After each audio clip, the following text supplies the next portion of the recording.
क्या आप भी सिर्फ रिटर्न देखकर म्यूचुअल फंड में निवेश कर रहे हैं? अगर हाँ तो ये वीडियो आपके लिए है। नमस्कार, स्वागत है आपका। म्यूचुअल फंड में सिर्फ रिटर्न देखकर निवेश करना आपके लिए भारी पड़ सकता है। जी हाँ दोस्तों, म्यूचुअल फंड में निवेश करने से पहले कई इंडिकेटर होते हैं जिन्हें जानना काफी जरूरी होता है। आज हम बात करेंगे एक्सपेंस रेशियो की, जो आपके निवेश के लिए सबसे जरूरी है। क्या सिर्फ कम एक्सपेंस रेशियो वाला फंड बेहतर होता है या ज्यादा रिटर्न देने वाला फंड चुनना चाहिए? डायरेक्ट प्लान या फिर रेगुलर प्लान, इसमें क्या अंतर है और किसे चुनना आपके लिए फायदेमंद रहेगा?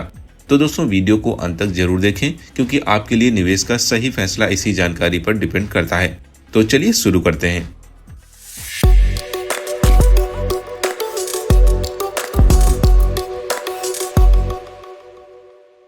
Expense ratio. सबसे पहले एक्सपेंस रेशियो को समझते हैं। एक्सपेंस रेशियो वो फीस या चार्ज है जो एक एमसी यानी कि जो एसेट मैनेजमेंट कंपनी होती है आपके फंड को मैनेज करने के लिए लेती है। इसमें शामिल होता है फंड मैनेजमेंट की फीस, मार्केटिंग और डिस्ट्रीब्यूशन कॉस्ट, एडमिनिस्ट्रेटिव एक्सपेंसेस शामिल होते हैं। रेगुलर प्लान और डायरेक्ट प्लान की बात करें तो रेगुलर प्लान में डिस्ट्रीब्यूटर्स को कमीशन दिया जाता है, जो कि एक्सपेंस रेशियो में शामिल होता है। वहीं डायरेक्ट प्लान में यह कमीशन नहीं होता, इसीलिए इसका एक्सपेंस रेशियो कम होता है। एग्जाम्पल के तौर पर, अगर रेगुलर प्लान का एक्सपेंस रेशियो 1.5% है तो डायरेक्ट प्लान का एक्सपेंस रेशियो उससे कम ही होगा, यानी कि 0.5% से लेकर 0.75% तक होगा। तो जब भी आप प्लान को चूज करेंगे तो आप कोशिश करें कि आप डायरेक्ट प्लान के लिए जाएं। एक्सपेंस रेशियो को थोड़ा डिटेल में समझते हैं। सेबी ने एक्सपेंस रेशियो पर कैप लगाया है ताकि निवेशकों से फालतू का चार्ज न देना पड़े। एएमसी अधिकतम 2.5% तक का एक्सपेंस रेशियो लगा सकती है। इससे ज्यादा चार्ज जो है एमसी नहीं ले सकती। जैसा मैंने बताया कि एक्सपेंस रेशियो वह चार्ज है जो कि कंपनी आपके फंड को मैनेज करने के लिए लेती है। अब सवाल उठता है, क्या सिर्फ एक्सपेंस रेशियो देखकर ही फंड चुने या फिर रिटर्न को भी कंसीडर करें? तो आइए केस स्टडी को समझते हैं। मान लेते हैं आपने म्यूचुअल फंड ए लिया, जिसका एक्सपेंस रेशियो 1.75% है और पिछले 3 वर्षों का उसका एवरेज रिटर्न जो है 15% है। वहीं दूसरा म्यूचुअल फंड बी है, जिसका एक्सपेंस रेशियो 0.5% है और इसका 3 साल का जो एवरेज रिटर्न है वो 15% है। तो बात आती है आप किसे चुनेंगे? आप म्यूचुअल फंड ए चुनेंगे या फिर म्यूचुअल फंड बी? तो यहाँ पर ज्यादातर लोग म्यूचुअल फंड ए को चुनेंगे क्योंकि उसका रिटर्न ज्यादा है।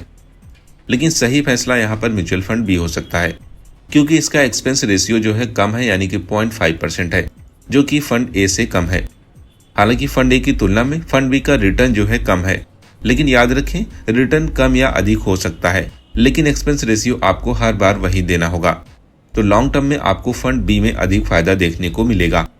तो मैं आपको सीधे से एक पॉइंट बता देता हूं, आपको रिटर्न और एक्सपेंस रेशियो दोनों को बैलेंस करके चलना है, यानी कि 0.5% से लेकर 0.75% तक का एक्सपेंस रेशियो जो होता है अच्छा माना जाता है।